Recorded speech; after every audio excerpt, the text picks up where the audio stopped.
నమస్తే, welcome to Andhraprabha. నేను ప్రియా కౌశిక్.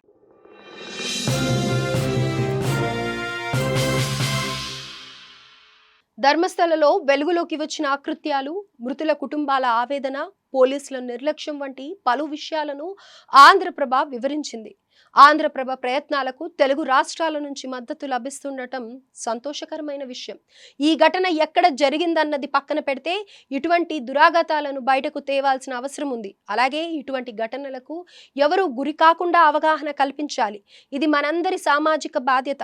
ఇక ప్రజెంట్ ధర్మస్థలలో పరిస్థితి ఎలా ఉంది, ఈ దారుణ కాండపై కన్నడ ప్రభుత్వం ఎలా స్పందించింది అన్నది ఈ వీడియోలో తెలుసుకునే ప్రయత్నం చేద్దాం.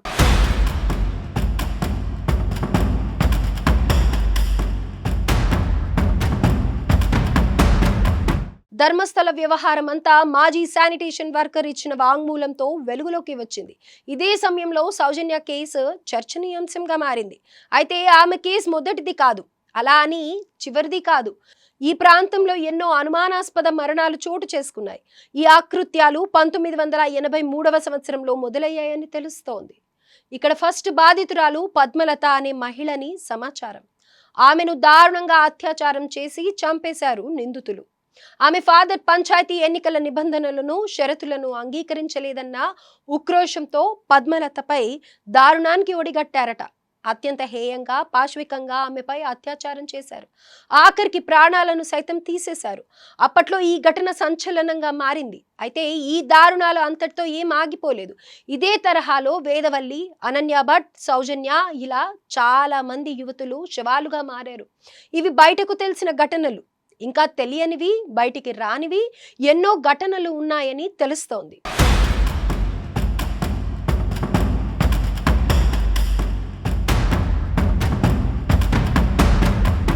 ధర్మస్థలలోని వివిధ కాలేజీల్లో చదువుతున్న అమ్మాయిలు చాలా మంది మిస్ అయ్యారన్న టాక్ వినిపిస్తోంది. ఒకరో ఇద్దరు కాదు, దాదాపు 367 మంది కనిపించకుండా పోయారట. కేవలం అమ్మాయిలే కాదు, అబ్బాయిలు, పురుషులు కూడా కనిపించకుండా పోయారని కొంతమంది అంటున్నారు. కానీ దీని గురించి వాస్తవాలు కానీ ఎక్కడ వివరాలు కానీ లేవు. దీనిపై కొంతమంది బెల్తంగడి పోలీసులను ఆశ్రయించారు. కానీ ఎవరికి ఎలాంటి అన్యాయం జరగలేదని తెలుస్తోంది. దీని వెనుక ఎవరున్నారన్నది కానీ, వారంతా ఏమయ్యారన్నది కానీ తెలియలేదు. ఇక రీసెంట్ గా ధర్మస్థల వ్యవహారం బయటికి వచ్చిన నేపథ్యంలో బాధిత కుటుంబాలన్నీ అక్కడి పోలీసులను మరోసారి ఆశ్రయిస్తున్నట్లు సమాచారం. కొంతమంది ఇప్పటికే పోలీస్ స్టేషన్ లో తమ కంప్లైంట్స్ ను ఇస్తున్నారన్నది తెలుస్తోంది. ధర్మస్థల ఆకృత్యాలపై యావత్ దేశ వ్యాప్తంగా నిరసనలు వెల్లువెత్తుతున్నప్పటికీ సాక్షి అజ్ఞాతాన్ని వీడి ప్రాణాన్ని పణంగా పెట్టి నిజాన్ని బయట పెట్టినప్పటికీ పోలీసులు మాత్రం ఇంకా నిర్లక్ష్య ధోరణిని అవలంబిస్తున్నారన్న ఆరోపణలు వస్తున్నాయి. ఇలా ఎందుకు అంటున్నానంటే, కంప్లైంట్ ఇచ్చినప్పటికీ ధర్మస్థల ప్రాంతంలో పాతిపెట్టిన మృతదేహాలను వెలికి తీసేందుకు పోలీసులు ముందుకు రావడం లేదన్న విమర్శలు వినిపిస్తున్నాయి. ఇది చాలా బాధాకర విషయం.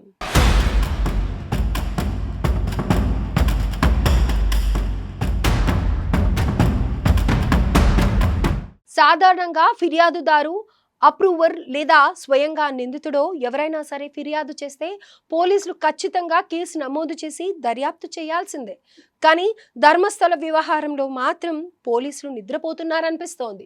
వాళ్ళ డ్యూటీని సక్రమంగా చేయడం లేదనే భావన వస్తోంది. ఎందుకంటే కంప్లైంట్ ఇచ్చిన వ్యక్తుల నుంచి ఎలాంటి స్టేట్మెంట్స్ రికార్డ్ చేసుకోలేదు, ఘటనా స్థలాలకు వెళ్ళలేదు, అక్కడ అస్థిపంజరాలు ఉన్నాయని తెలిసినప్పటికీ వాటిని వెలికి తీయడం లేదట. మరోవైపు ఈ ఘటన నేపథ్యంలో కన్నడ నాట ఉన్న కొంతమంది న్యాయవాదులు టీంగా సీఎంను కలిశారని తెలుస్తోంది. స్థానిక పోలీసులపై నమ్మకం లేదని, ఈ విషయంపై సమగ్ర విచారణ చేయాలని విన్నవించారు. స్పెషల్ ఇన్వెస్టిగేషన్ టీంను ఏర్పాటు చేయాలని డిమాండ్ చేశారు. అటు ప్రజల్లోనూ తీవ్ర నిరసన వ్యక్తమవుతోంది. అయినప్పటికీ పోలీసులు ఎలాంటి చర్యలు తీసుకోకపోవడంతో రాష్ట్ర మహిళా కమిషన్ తీవ్రంగా మండిపడింది. ఈ నేపథ్యంలోనే విచారణ జరపాలని, ప్రత్యేక దర్యాప్తు బృందాన్ని ఏర్పాటు చేయాలని అధికారికంగా లేఖ రాసింది. ఇక ధర్మస్థల హత్యల మిస్టరీపై కన్నడ రాష్ట్ర ప్రభుత్వం స్పందించింది.